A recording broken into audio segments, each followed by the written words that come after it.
What you got in there? It's a bit of crack. Crack? Crack, soup hands? Relax. It's not blue, Peter. But a nice little relaxing smoke of crack.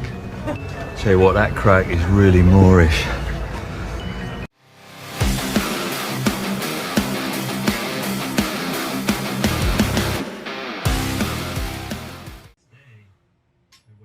Oh man, work's been picking up.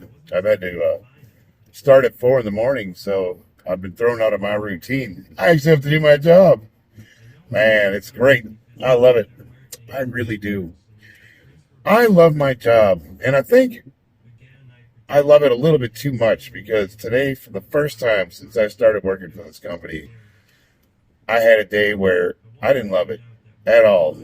Matter of fact, it reminded me of some of the other companies I worked for where they really didn't. I don't want to talk any crap, but I'll just say it wasn't a lot of fun to work for. So, I guess it bears a discussion. Guy almost just cut me off. It's the only problem with doing these videos in traffic is you got to watch out for these yahoos. Man, Vegas traffic. It's not as bad as California, but with all the work that they're doing on the freeways, I sometimes wonder if the government, the state government, just pays these road crews to put cones up. Because I don't see any work going on, but I see a lot of cones and a lot of lanes missing. It's like that's their job. Just keep them busy. We're just going to pay you guys to put cones up and take them down. And the other thing they do is, instead of like working one stretch of road, they'll block off like all of the major arteries through town at the same time. So, the town's like a grid, right? So you take one street, or you can hop over to the next one and take that one instead. But no, they've got all of them blocked off. So I'm not seeing any work done, and all the roads are blocked. So, cool. Awesome. I digress. So, my boss likes to fly into town. And my job, I'm taking over the duties of, we have two divisions, essentially. We have the steel erection division, the guys that, they put up the big steel that you see in the tall buildings. And then we have like a ornamental division. They do railings, stairs. A lot of really, like, there's a lot of artisans that work for that company. But the general perception is that they're not real hardcore iron workers because they're not out there putting the steel up. And I would make the argument that what they do is a lot more skilled. Because when I first started construction, I had a heavy carpentry background, and I actually worked for a stair company, Titan Stairs. I was a field guy, and then I ran the mill, and then from there I kind of went into anyway, I did stairs for a while, so I have that background, and it might not be it's not like the hardcore heavy, smash your fingers, fall in a hole, die, iron type of ironwork, but a lot of what they do is actually way more difficult, and it takes a lot of skill. So it's unfortunate that there's that. I think it's a misconception. That's what it is, to be honest with you. But the point is, my boss is a little apprehensive. I can tell he doesn't think that I can hang with the hardcore salty iron workers because they have a history of not liking safety. But I keep trying to tell him, like, I know these guys. I've worked with them. I've known them for years. The main office, I don't know them, man. Sometimes I don't think they hear. I've been on projects with this guy. We go way back.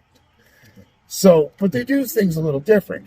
And they like to make fun of safety. They poke fun of the way I dress. They make fun of my hair. And it's all fun. We laugh about it. Like, I don't care. I don't take it personal. Matter of fact, if they weren't making fun of me, I'd be a little worried because that's when they don't like you, when they don't talk to you. Like if they're giving you crap, that means things are good. You want that. Plus, I'm safety. You're like, come on, you make fun of the safety guy. That's part of the gig. You knew that when you were signing up. I get a lot of my colleagues are like, oh man, they don't like me, and I'm like, you knew what you were getting into, right? I mean, you're the safety person. Nobody likes safety. Like, that's I don't know how you didn't think that was. You thought you're going to be different? It takes you got to have a lot of rapport, man. And up till today, I thought I had that rapport. I honestly did. So we were standing around the job. My boss is there, and they're all kind of. I'll be honest with you. Like sometimes when he's in town, it kind of undermines my authority a little bit because everybody just knows he's my boss, and they kind of go to him when he's here, rightfully so. I don't know. It's hard to explain, but it does kind of undermine me a little bit because the way they talk, it makes it sound like I don't have any autonomy and I can't make decisions for myself. It's some of the language they use, but again, I try not to read into that or take that too personally because that's just look, man. That's just the way it is, right? He's the big man. He's the big boss man. Well, one of the ironworkers kind of jokingly, I knew he was kidding around, but he threw me under the bus in front of my boss, and he was stating that I didn't bring all of the paperwork that he was supposed to have for the job site. And I didn't, purposely. They are just getting set up. They don't have an office. They don't have filing cabinets. So I took the initiative, and I just sorted everything out that I thought they would need to get started, and I brought the bare minimum. And that's the one division likes me to do that. They've asked me personally to do that. And I made the assumption that SME or the other division wanted me to do the same. Well, they operate a little different. When they get set up, they want everything. They want to be ready to go. They want it all. Okay.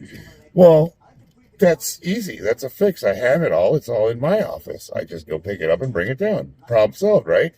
What's the big deal? Well, I think my boss took it personal because it made it sound like he didn't order it properly and they didn't get what they needed because he didn't make. And he's like, I made that order. I have everything. You're supposed to be down here. And I explained it to him. I was like, no, I sorted it out. I just grabbed what I thought they needed. And he's like, no, just get it all down here. And they were kind of talking down to me, and they made a few more jokes about it. And I think they knew because they knew I was a little bit. It bugged me a little, and if they sense that sensitivity, they just go right at it. They keep picking at it, and that's normal. But as the day went on, boss kept bringing it up, and he's like, "You really just got," he was really making it an issue. And then he was kind of making comments like, I think I need to come out here more. I'm gonna have to come down here more during the month. And I'm thinking like, I asked him, I said, well, what's your concerns? I asked him straightforward, what are you concerned about? And he was very careful not to say that he didn't think I could handle it or he didn't trust me or whatever. But me reading between the lines, I'm like thinking like, you really don't think I can take care of this stuff, do you? Like, that's how I'm reading it, and maybe I'm being overly sensitive because at this point, it's starting to be an issue, these boxes. Well, this morning, I picked him up at 4:30. We were talking early to make this meeting at 5 o'clock. And God, this one GC we work for, they love to have their really early morning meetings, like 5 in the morning. Okay. But anyway, we're there. And he asked me straight away, like, did you get to the office to pick those paperwork up? I'm looking at him. I'm like, no, the office isn't open till like 7.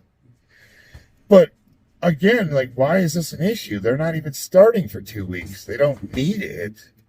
It's not a problem. I could just go grab it at my convenience. Okay. I could see this as an issue for him, so I just made it in my mind. I'm just going to handle it. I'm just going to go get to the office, go load up all those boxes, bring them down, even though they don't need them. They don't have room for them. Don't have a filing cabinet. They're just going to sit there and get in the way, and you're just going to have these unopened boxes that are just taking up room, and there's no organization, and they can't use them anyways. But it will satisfy his expectations, and that's mostly what I want to just clear up. So that's what I'm doing now. I ran to the office. I loaded up all these boxes and some other stuff so I could put an office together. And I'm bringing them down to the job site. But I don't know, man. I'll be honest with you. Like, I do not like being micromanaged. I don't like being talked down to.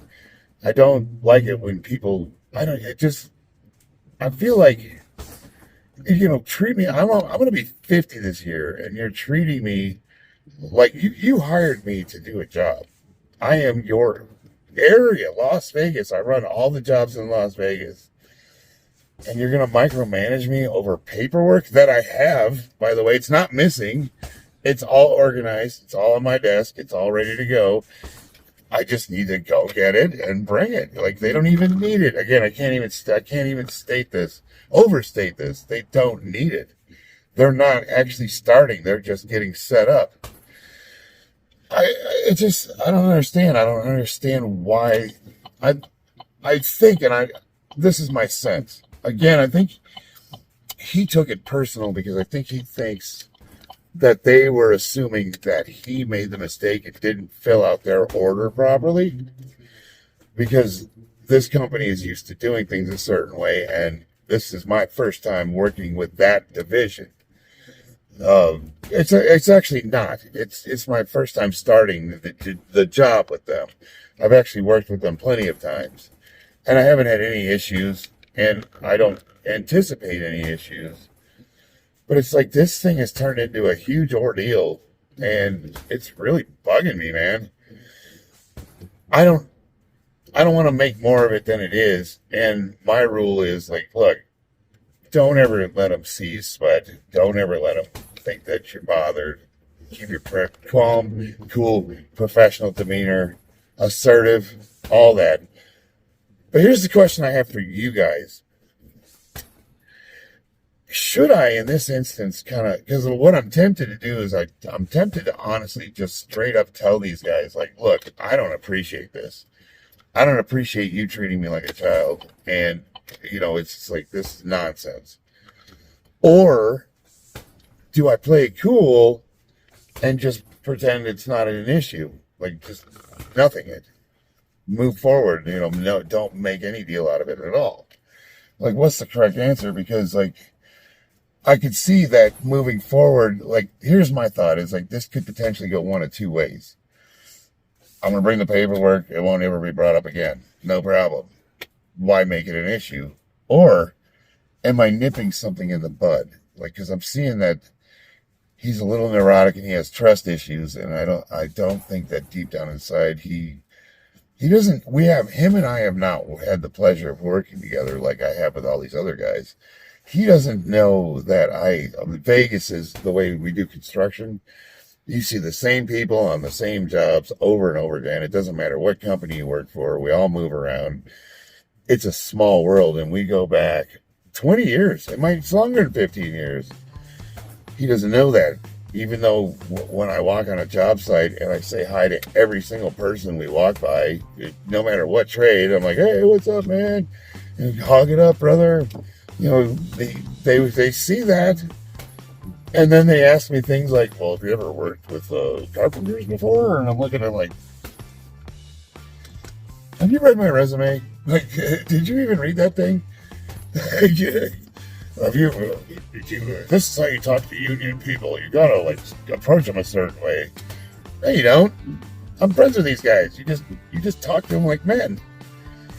You don't need to pander to them. You don't need to make up a fake personality.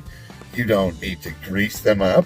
What you need to do is be your authentic, genuine self and plainly state what you need in an honest, professional manner. Period. Honesty. Be who you are. State what you need. Everything will work out from there. And they will truly respect you because you're not playing a game of politics. You're not pandering. You're not trying to talk to them in a way that you think you're going to get the reaction that you want out of them because you spoke to them in a certain magic way. You just be yourself. What they really appreciate is honesty.